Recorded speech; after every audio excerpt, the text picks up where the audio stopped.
நித்திய ஜீவனை நமக்கு வாக்களித்த இயேசு கிறிஸ்துவின் நாமத்தில் உங்களுக்கு என்னுடைய அன்பின் வாழ்த்துக்கள்.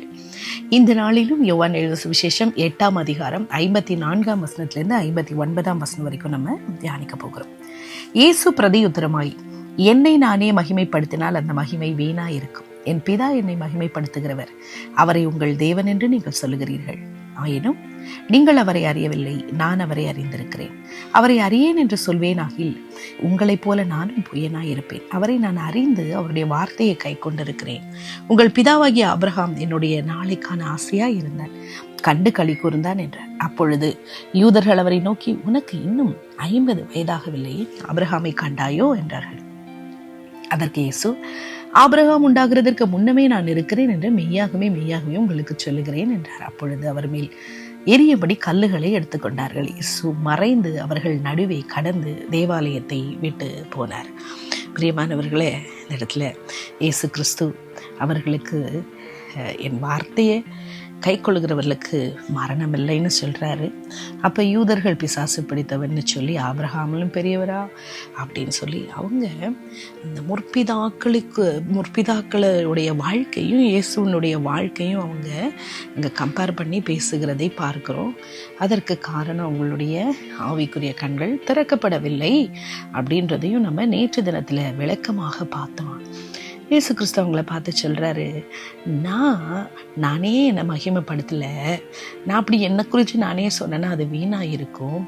என் பிதா என்னை மகிமைப்படுத்துகிறவர் அப்படின்னு சொல்கிறார். பிதாவின் கண்களுக்கு அவர் உத்தமமான ஒரு வாழ்க்கையை வாழ்ந்தார். பிதா கிறிஸ்துவை குறித்து சாட்சி கொடுக்கும்படியான ஒரு வாழ்க்கை கிறிஸ்து வாழ்ந்தார், மேன்மையான ஒரு வாழ்க்கை. இயேசு பிதாவை அறிந்திருந்தார், பிதாவை முற்றிலும் புரிந்து தன்னுடைய தகப்பனுடைய இருதயத்துக்கு ஏற்றது போல நடந்து கொண்டார். அவர் சொல்றார், நான் அவரை அறிந்திருக்கிறேன்னு சொல்றார். சொல்லிட்டு அந்த யூதர்களை பார்த்து சொல்றாரு, நீங்க தேவன்னு சொல்றீங்க, ஆனா நீங்க அவரை அறியல, நான் அவரை அறிந்திருக்கிறேன் அப்படின்னு சொல்றாரு. அது மாத்திரமல்ல, பாருங்க, ஆபிரகாமும் என்னுடைய நாளைக்கான ஆசையா இருந்தார். அப்படின்னா ஆபிரகாம் இந்த மேசியா, உலகத்திற்கு அனுப்பப்பட்ட மேசியாவாகிய கிறிஸ்து எப்பொழுது இந்த உலகத்தினுடைய பாவத்தை சுமந்து தீர்க்க போகிறார், எப்போது இந்த உலகத்துக்கு ரட்சிப்பை அவர் தரப்போகிறார், நித்திய ஜீவனை வாக்களித்த நித்திய ஜீவனுக்கு ஒரு பாதையை உண்டாக்க போகிறார் என்பதை காண்றதுக்கு ஆபிரகாம் ஆசையா இருந்தான். அதை பார்த்து விட்டார் என்று சொல்லி ஆபிரகாமை குறித்து இயேசு சொல்லுகிறார். ஏன்னா ஆபிரகாமிலும் பெரியவர் அவர்தான். ஆபிரகாம் உருவாகுவதற்கு முன்னாகவே இருந்தவர் அவர். இயேசு குமாரனாக அவர் வெளிப்பட்டாரே தவிர ஆதியிலே பிதா, குமாரன், பரிசுத்த ஆவியானவர் மூவரும் ஒன்றாயிருந்து செயல்படுகிறார்கள் என்பதை வேதம் தெளிவாக சொல்லுகிறது. இதை அவர் எடுத்து சொல்லும்போது அவங்களுக்கு, யூதர்களுக்கு என்ன வந்துருச்சு? கோபம் வந்துருச்சு. உண்மையாகவே இயேசு கிறிஸ்து அவர் தேவனுடைய குமாரன் இல்லை அப்படின்னு சொல்லி அவரை கொலை செய்யறதுக்கு அவங்க வகை தேடினாங்க. இயேசப்ப என்ன செய்யறாரு? மறைந்து அவர் அந்த இடத்தை விட்டு அவர் போய்விட்டார். ஏன்னா அவருடைய வேலை இன்னும் வரவில்லை. அதனால் அவர் செய்து முடிக்க வேண்டிய காரியங்கள், பிதாவுடைய திட்டம், சித்தம் இன்னும் இந்த பூமியில நிறைவேறலை. அதனால அவர் அங்கிருந்து மறைந்து போனார் என்பதை இங்கு தெளிவாக பார்க்கிறோம். இந்த பகுதியிலிருந்து நம்ம கற்றுக்கொள்ளக்கூடிய காரியம் என்ன? இயேசுடைய தெய்வீக தன்மை, இயேசுடைய நித்தியமாய் வாழுகிற அவருடைய தன்மையை குறித்து நம்ம பார்க்கிறோம். அது மாத்திரம் இல்லை, இயேசுவை விசுவாசிக்கிறவர்களுக்கும் விசுவாசியாதவர்களுக்கும் உள்ள வித்தியாசத்தை நம்ம பார்க்கிறோம். ஆவிக்குரிய கண்கள் திறக்கப்படுதலுக்கும் திறக்கப்படாமல் இருக்கிறதற்குரிய வித்தியாசத்தையும் நம்ம பார்க்கிறோம். இயேசு கிறிஸ்துவை விசுவாசித்து அவருடைய அதிகாரத்தை முற்றிலுமாய் நம்புகிறவர்களை இயேசு கிறிஸ்துவை அடையாளம் கண்டுபிடிக்கிறதன் முக்கியத்துவம் என்ன என்பதை நம்ம பார்க்கிறோம்.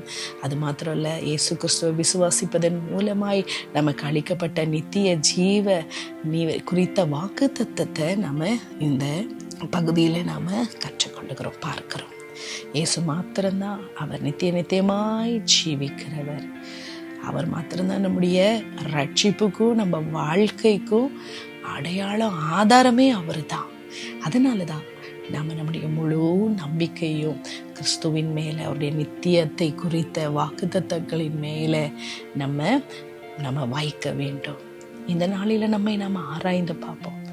யூதர்கள் புறக்கணித்த கிறிஸ்துவை நாம் முழுவதுமாய் நம்ம அடையாளம் கண்டு கொண்டிருக்கிறோம். அவரோட வார்த்தைகளை நம்ம எந்த அளவுக்கு நம்முடைய ஆவிக்குரிய வெளிச்சத்தோடு கூட நம்ம வாசிக்கிறோம், தியானிக்கிறோம், நம்முடைய வாழ்க்கையில் நம்ம அபியாசப்படுத்துகிறோம், அவருடைய வாக்குத்தத்தங்களை நம்ம பற்றி கொண்டு நம்ம ஜீவிக்கிறோம்.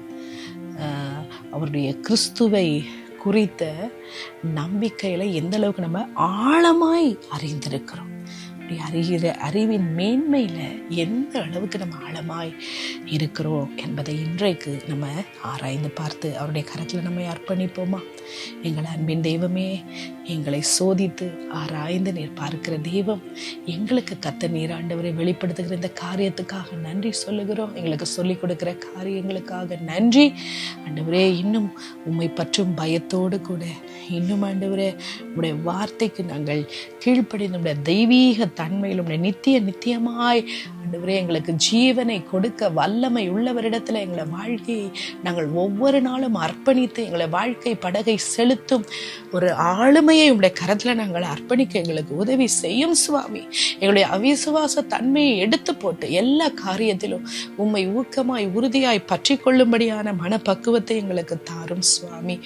நீர் கொடுத்த அதிகாரத்தை நாங்கள் பயன்படுத்த எங்களை சுற்றி இருக்கிற அவிசுவாச கூட்டத்தின் மத்தியில நாங்கள் ஜெயமுள்ள கிறிஸ்தவர்களாய், கர்த்தருடைய வார்த்தையின் வல்லமையை அறிந்து செயல்படுகிற கிறிஸ்தவர்களாய், நித்தியத்தை குறித்து நோக்கி ஓடுகிறவர்களாய் எங்களுக்கு இருக்க உதவி செய்யும். இந்த பூமிக்குரியவைகளை அல்ல, மேலானவைகளை தேடும்படியான கண்களை நீர் எங்களுக்கு திறந்தருளும். எங்களை வழி நடத்தும். துதிகன மகிமையாவும் செலுத்தி இயேசுவின் நாமத்தில் ஜெபிக்கிறோம் ஜீவனுள்ள பிதாவே. ஆமேன், ஆமேன்.